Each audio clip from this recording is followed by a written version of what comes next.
নমস্কার প্রিয় দর্শক বন্ধুরা, আমি আপনাদের অ্যাডভাইজার ফ্রেন্ড অঙ্কন। আমি এসেছি আবার একটি নতুন ভিডিও নিয়ে। সর্বপ্রথম অ্যাস্ট্রো অ্যাডভাইজার চ্যানেলে আপনাদেরকে জানাই স্বাগতম। আজকে আমরা অবশ্যই আলোচনা করব 2025 সালের বর্ষফল নিয়ে, এবং যেটা আপনারা থাম্বনেইলে প্রত্যেকেই দেখেছেন, বর্ষফল নিয়ে আলোচনা তো প্রত্যেকটা মানুষ করেছে, কিন্তু আমরা আজকে শিখব যে বর্ষফল কিভাবে বিচার করা হয়, বর্ষফলটা কিভাবে উঠে আসে। কোনো লগ্ন বা কোনো রাশিভিত্তিক যদি আমরা বর্ষফল বিচার করতে চাই, সেটা জন্মকুষ্ঠিতে বা কোন কোন গ্রহদের গোচরের উপর ভিত্তি করে আমরা যে কোনো জাতক বা জাতিকার ক্ষেত্রে বর্ষফলটা বিচার করতে পারি, সেই বিষয়টা নিয়ে আজকে বিস্তারিতভাবে আলোচনা হবে। তো ভিডিও শুরু করবার পূর্বে আপনাদের কাছে একটাই অনুরোধ, আপনাদের যাতে আমার ভিডিও ভালো লাগছে তারা অবশ্যই চ্যানেলটিকে সাবস্ক্রাইব করুন, এবং একটা বিষয় অবশ্যই আপনাদেরকে রিকোয়েস্ট করব, আপনাদের একটা সাবস্ক্রিপশন কিন্তু আমাকে যথেষ্ট মোটিভেট করে অ্যাস্ট্রোলজি সংক্রান্ত নিত্য নতুন ভিডিও আনার জন্য। এবং যারা আমার সাথে যোগাযোগ করতে চাইছেন তারা অবশ্যই স্ক্রিনে দেওয়া নাম্বারে হোয়াটসঅ্যাপ মেসেজের মাধ্যমে যোগাযোগ করতে পারেন। তো আসুন শুরু করা যাক।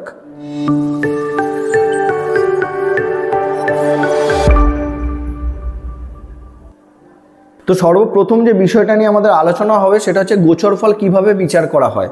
এটা কিন্তু সবথেকে গুরুত্বপূর্ণ বিষয়। সেটা যদি আপনারা বুঝে নিতে পারেন তাহলে আপনাদের কিন্তু নিজেদের ক্ষেত্রে নিজের রাশি লগ্ন ভিত্তিক আপনারা খুব সহজেই বিষয়টাকে বুঝে নিতে পারবেন যে আপনাদের আগামী বছরটা বা 2025 সালটা আপনাদের কীরকম যেতে চলেছে। তো যখনই আমরা বর্ষফল বা গোচর ফল বিচার করি, তার উপর সবথেকে গুরুত্বপূর্ণ যে সকল গ্রহগুলো ভূমিকা পালন করে সেই গ্রহগুলোকেই কিন্তু আমি এই জন্মছকে নিয়েছি।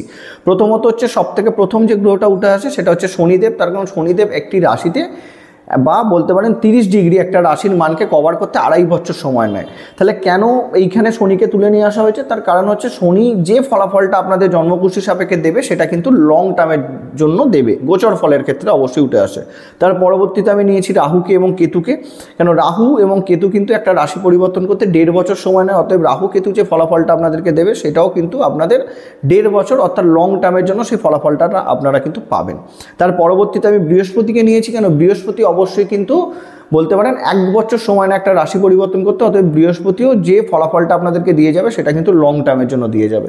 এবং তার সাথে আপনারা দেখতে পাচ্ছেন আমি মঙ্গলকে নিয়েছি। মঙ্গলকে নেওয়ার কারণ হচ্ছে সংখ্যাতত্ত্বের বিচারে আমরা প্রত্যেকেই জানি 2025 হচ্ছে 9 নম্বর সংখ্যা অর্থাৎ মঙ্গলের বছর। তো মঙ্গল কতটা গুরুত্বপূর্ণ ভূমিকা পালন করবে সেটাও আমাদেরকে দেখে নিতে হবে যে এই 2025-এ যখন আমরা বর্ষফল বিচার করব, এবং বাকি যে গ্রহগুলো থাকলো সূর্য, চন্দ্র, শুক্র এবং বুধ, এদেরও ভূমিকা থাকবে, অবশ্যই থাকবে, কিন্তু অতটা গুরুত্বপূর্ণ ভূমিকা এরা পালন করতে পারবে না। যখন আমরা ধরুন দৈনিক রাশিফল দেখব, মাসিক রাশিফল দেখব, তো সেক্ষেত্রে অবশ্যই সূর্য, চন্দ্র, বুধ, শুক্রের ভূমিকা যথেষ্টভাবে থাকবে। কিন্তু আমরা যেহেতু লং টার্ম ফলাফল আলোচনা করব, সেখানে কিন্তু আমাদেরকে এই গ্রহগুলোকেই বেশি করে প্রাধান্য দিতে হবে। তাহলে এখন আমরা যখন আমাদের ভিডিও শুরু করব, এখানে সর্বপ্রথম আমাদেরকে দেখে নিতে হবে যে শনি 29শে মার্চ কিন্তু রাশি পরিবর্তন করে যাবে অবশ্যই মীন রাশিতে কুম্ভ থেকে। তাহলে সেক্ষেত্রে মেষ রাশি 7.5 শুরু হচ্ছে, এটা প্রত্যেকেই আপনারা জানেন। 7.5 বিষয়টা সম্পূর্ণ আলাদা, সেটা নিয়ে আলাদা ভিডিও আসবে। কিন্তু আমরা প্রথমে দেখব যে এই যে 2025 এইখানে কিন্তু শনি, রাহু, কেতু, বৃহস্পতি প্রত্যেকটা স্ট্রংগেস্ট গ্রহের কিন্তু রাশি পরিবর্তন হবে। তাহলে 2025 আমরা প্রথমেই ধরে নিতে পারি পরিবর্তনের বছর। অনেক কিছু পরিবর্তন, অনেক কিছু নতুন, অনেক কিছু পুরাতন আপনাদের সাথে যোগ হবে এই বছর, এটা প্রথম ব্যাপার। তো যে কোনো লগ্ন রাশি আপনাদের হতেই পারে। তো আমরা যখন পার্টিকুলারলি একটা লগ্ন রাশি নিয়ে আলোচনা করব সেটা আলাদা হবে, কিন্তু এখানে আমরা সাময়িক ফলাফলটা আলোচনা করছি যে গোচর ফল কী করে বিচার করা হয়ে থাকে। তাহলে সেখানে শনি 29শে মার্চ রাশি পরিবর্তন করবে এবং রাহু 18ই মে রাশি পরিবর্তন করবে। তাহলে এই যে 29শে মার্চ থেকে 18ই মে শনি এবং রাহু কিন্তু একসাথে অলমোস্ট 50 দিন কিন্তু মীন রাশিতে একসাথে থাকবে। তখন শুরু হবে কি শ্রাপিত দোষ। এই বিষয়টা নিয়ে অনেক ভিডিও আসবে, আমি এখন থেকে আপনাদেরকে বলে রাখছি। তো এই যে 50 দিন শ্রাপিত দোষ হবে, ন্যাচারাল যদি ফলাফল আমরা দেখি, যাদের ধরে নিন শনির সাথে রাহুর অন্তর্দশা চলছে বা রাহুর সাথে শনির অন্তর্দশা চলছে, যাদের জন্মকুষ্ঠিতে শ্রাপিত দোষ আছে এবং মীন লগ্ন মীন রাশির বিশেষত এই 3টে যাদের আছে তাদের জন্য কিন্তু এই শ্রাপিত দোষ ভীষণ নেগেটিভ ফলাফল বয়ে নিয়ে আসবে। বাদবাকি রাশিদের ক্ষেত্রেও নেগেটিভ ফলাফল বয়ে নিয়ে আসবে, সেটা কম বেশি তারতম্য আসবে, কিন্তু এই 3 যাদের বিষয়গুলো বললাম তাদের ক্ষেত্রে সবথেকে বেশি নেগেটিভ ফলাফল আসবে। তার পরবর্তী হচ্ছে কি, অবশ্যই এইখানে কিন্তু আমরা দেখতে পাবো যে বৃহস্পতি 15ই মে রাশি পরিবর্তন করে এইখানে কিন্তু বৃষ থেকে মিথুনে চলে আসবে। তাহলে সেইখানেও বৃহস্পতির একটা জোরালো স্ট্রংগেস্ট রাশি পরিবর্তনের জায়গা আমরা দেখতে পাচ্ছি। বৃহস্পতির ফলাফলটাও আমাদেরকে বিচার করতে হবে। এবং এখানে কিন্তু সবথেকে গুরুত্বপূর্ণ যে কিনা মঙ্গলের বছর হলেও কিন্তু আমরা মঙ্গলকে পূর্ণরূপে স্ট্রং অবস্থাতে এই বছর পাবোই না। তার কারণ হচ্ছে কি, মঙ্গল এখন বর্তমানে কর্কট রাশিতে বক্রী হয়ে বসে আছে, নিচস্থ হয় কর্কট রাশিতে মঙ্গল, আমরা প্রত্যেকে জানি। তো যখন নিচস্থ করে কোনো গ্রহ বক্রী হয় তখন সে কিন্তু উচ্চস্থ সমান ফলাফল দেয়। ঠিক আছে, তাহলে সেক্ষেত্রে মঙ্গল এখন বর্তমানে আমি বলবো নিউট্রাল জায়গাতে আছে, কিন্তু যখন মঙ্গল ধরে নিন এইখানে কিন্তু ব্যাকের ঘরে চলে যাবে, মিথুন রাশিতে চলে যাবে, গিয়ে 24শে ফেব্রুয়ারি কিন্তু সে মার্গী হবে। মার্গী হয়ে 24শে ফেব্রুয়ারির পরে কিন্তু সে আবার 2রা এপ্রিল কর্কট রাশিতে এসে দীর্ঘ সময়ের জন্য নিচস্থ হবে। তো সে কিন্তু 2রা এপ্রিল থেকে 7ই জুন অবধি নিচস্থ থাকবে। তাহলে জুন মাস অবধি আমরা মঙ্গলকে সেইভাবে পাচ্ছিই না, তাহলে মঙ্গল এখানে সাপোর্ট সেরকমভাবে দিতেই পারছে না। সব থেকে ভাইটাল সময় হবে 2রা এপ্রিল থেকে 7ই জুন, যেটাতে মঙ্গল পূর্ণরূপে নিচস্থ অবস্থাতে থাকবে। তাহলে মঙ্গল নিচস্থ মানে সমস্যার জায়গা তৈরি হবে। মানুষের বলতে পারেন মঙ্গল নিচস্থ মানে কি, এখানে একটা বিষয় আপনাদেরকে বুঝতে হবে, আপনাদের এনার্জির অভাবে আপনারা প্রত্যেকেই ভুগবেন 2রা এপ্রিল থেকে 7ই জুন যে সময়টা। এখনও কিন্তু কিছুটা তারতম্য দেখা যাচ্ছে বর্তমান সময়তে, সেখানেও মঙ্গল নিচস্থ করে বক্রী হয়ে থাকার জন্য, সেটাও কিন্তু প্রবলেমের জায়গা। এবং কেতুর ক্ষেত্রে কি, কেতুও সেম, এখানে অবশ্যই রাহুর সাথে 18ই মে গোচর করবে। তাহলে কেতুও কিন্তু কন্যা রাশি নিচস্থ ঘর থেকে সে কিন্তু মোটামুটি বলতে পারেন কমফোর্ট জোন না হলেও কন্যা রাশির থেকে সিংহ রাশিতে কেতু কিন্তু কিছুটা পজিটিভ ফলাফল দিয়ে থাকে। নিচস্থ হয় কন্যা রাশিতে, সেই সাপেক্ষে কিন্তু সূর্যের রাশিতে নিচস্থ হয় না, নেগেটিভ ফলাফল বলবো না কিন্তু পজিটিভও বলবো না, সেক্ষেত্রে একটা নিউট্রাল ফলাফল আমরা এই বছর কেতুর থেকে আশা করতে পারি। এবং রাহুর ক্ষেত্রেও তাই, রাহু যেহেতু মিন থেকে ধরে নিন কুম্ভতে চলে আসবে, এখানে নিচস্থ ঘর থেকে কিন্তু সে মিত্র ক্ষেত্রে চলে আসবে, সেক্ষেত্রেও রাহুর থেকেও আমরা একটা পজিটিভ ফলাফল এবারে আশা করতে পারি। তাহলে এই হচ্ছে আমাদের গোচর। এর ওপর ভিত্তি করে আমাদের বলতে পারেন জন্মকুষ্ঠির প্রত্যেকটা লগ্ন রাশি সাপেক্ষে বিবেচনা হবে যে কোন কোন লগ্ন বা কোন রাশি সাপেক্ষে কোন ঘরের ওপর দিয়ে রাহু, শনি, কেতু, বৃহস্পতি, মঙ্গল গোচর করছে, সেইটাই কিন্তু আমাদের বর্ষফল হিসাবে উঠে আসবে। পরিষ্কার করে বোঝাতে পেরেছি। এবার আমরা প্রত্যেকটা লগ্ন রাশি নিয়ে আলোচনাতে চলে আসব।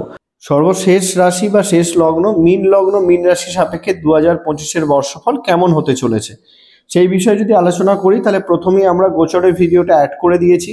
এবার আমাদেরকে দেখে নিতে হবে মীন লগ্ন মীন রাশি সাপেক্ষে গোচরটা কোন কোন ঘরের মধ্যে দিয়ে হচ্ছে। এবং অবশ্যই আপনাদেরকে কিন্তু লগ্ন যদি জানা থাকে মীন লগ্নটাকে বেশি করে ফলো করতে হবে। এবার যদি আপনাদের লগ্নটা না জানা থাকে, তাহলে যদি আপনাদের মীন রাশি সেটা জানা থাকে, তাহলে সেক্ষেত্রে আপনারা মীন রাশিটাই ফলো করতে পারেন। তো এখন বিষয় হচ্ছে প্রথম গোচর যেটা নিয়ে আলোচনা হবে। প্রথমেই আমরা দেখব যে শনি কিন্তু এতদিন আপনাদের লগ্ন সাপেক্ষে দ্বাদশে, লগ্নে রাহু গোচর করছিল, সপ্তমে কেতু গোচর করছিল। ন্যাচারালি বলা যেতে পারে মীন লগ্ন মীন রাশির জন্য সময়টা বা গোচরটা 2025 সালটাও খুব একটা ভালো যায়নি। তো 2025টা তুলনামূলকভাবে বলবো তার থেকে বেটার, কেন রাহু সেখান থেকে কিন্তু তাদেরকে মুক্তি দিয়ে দিচ্ছে। কবে দিচ্ছে? অবশ্যই 18ই মে থেকে রাহু কিন্তু লগ্ন থেকে সরে গিয়ে দ্বাদশে চলে আসবে। যদি এবার আমরা দেখি 29শে মার্চ কিন্তু শনি চলে যাচ্ছে। তো এইটাই হচ্ছে বিষয়, যে শ্রাপিত দোষটা প্রথম থেকে বলে আসছি, শ্রাপিত দোষটা কিন্তু আপনাদের হবে মীন লগ্ন মীন রাশির মধ্যে। যাদের মীন রাশি বা যাদের ধরে নিন মীন লগ্ন, তাদের লগ্নে মানে মাথাতেই কিন্তু এই শনি রাহু শ্রাপিত দোষটা হবে 50 দিনের জন্য। অতএব আপনাদের হেলথ ওয়াইজ আপনাদেরকে ভীষণ সাবধানে থাকতে হবে, কোনো না কোনো একটা নেগেটিভ ইম্প্যাক্ট আপনাদের সাথে পড়তে পারে। দ্বিতীয় ব্যাপার হচ্ছে কি, এখানে যেহেতু ধরে নিন কোনো না কোনো দিক থেকে রাহু মিনেতে নিচস্থ হয়, তো অতএব আকস্মিক কিছু দুর্ঘটনা ঘটার চান্সও কিন্তু এখানে রাহু দিতে পারে আপনাদেরকে শ্রাপিত দোষে থাকার সময়তে।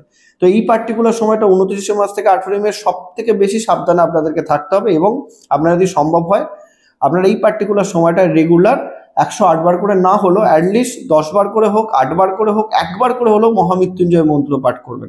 এটা আপনাদের জন্য ভীষণভাবে পজিটিভ ইম্প্যাক্ট আনবে, কেন আপনাদের বলতে পারেন বাধা বিপত্তি থেকে রক্ষা করবে। এই পার্টিকুলার সময়টা আপনাদেরকে করতেই হবে। এবং যদি আমরা তার পরবর্তী গোচরটা দেখি, রাহু কিন্তু চলে আসবে দ্বাদশ স্থানে 18ই মের পরে, এবং কেতু কিন্তু চলে যাবে সপ্তম থেকে ষষ্ঠ স্থানে। প্রথমত হচ্ছে দাম্পত্য সুখের ক্ষেত্রে সপ্তমে কেতু অনেকটা নেগেটিভ ফলাফল আপনাদেরকে দিচ্ছিল, তো সেই জায়গা থেকে কেতু আপনাদেরকে মুক্তি দেবে। দাম্পত্য সুখের ক্ষেত্রে কিন্তু এই গোচর কেতুর জন্য মানে কেতুর এই গোচরটা আপনাদের জন্য খুব ভালো, কিন্তু সেই ষষ্ঠে কেতু গোচরে যখনই যাবে আপনাকে আকস্মিক শারীরিক সমস্যা দেবে, যেটা আপনি অত আশাই করেনি, এক্সপেক্টই করেনি এরকম কিছু শারীরিক সমস্যা আপনার আসতে পারে। সেটা কতটা বৃহৎ সেটা আপনার জন্মকুষ্ঠিতে কেতুর অবস্থানের উপর ডিপেন্ড করবে, কিন্তু এরকম কিছু আপনার মনে হতে পারে যেটা আপনার জন্য হওয়ার ছিল না কিন্তু হয়ে গেল। এরকম ধরনের কিছু সমস্যা কেতু কিন্তু আপনাদেরকে দিতে পারে।